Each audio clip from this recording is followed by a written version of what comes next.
You are the Almighty God.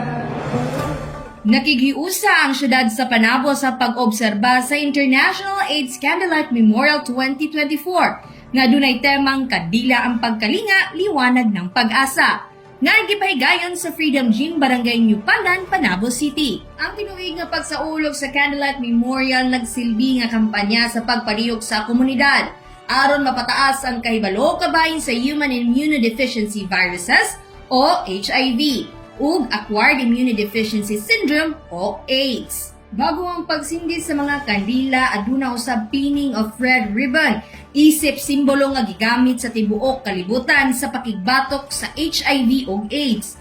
Ang pula nga laso nagsilbing biswan nga paghinumdom sa nagapadayon nga epekto sa maong balatian.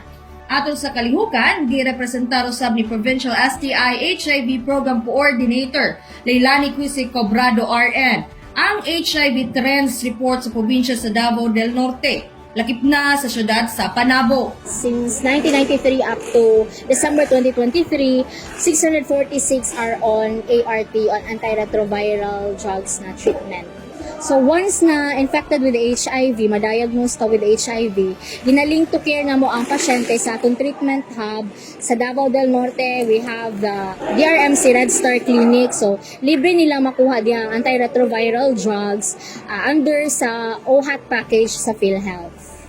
Gibutyag usab ni STI HIV Program Coordinator Jane Michelle G. Lumba ang mga plano sa lokal nga panggamahanan alang sa mga people living with HIV. Ang Panabo City Health Office kay nagaplano magbuhat o primary care treatment hub para sa ato ang mga PLHIV or people living with HIV. So as of December 2023, nanatay 185 cases na natala sa ato ang syudad. So second po ta sa Davao del Norte Province. So mo nang kinahanglan nato na nabutay treatment hub dinhi para mas duol na lang sa ato ang mga kaigsuunan na apektado ani na virus na matambalan sila or matreat ang ilahang sakit. Sa programa, anang presensya ni SK Federation President Julian Angel V. Capuyan, Assistant Administrator Brenda A. Soping, mga personahe gikan sa City Health Office ug uban pa.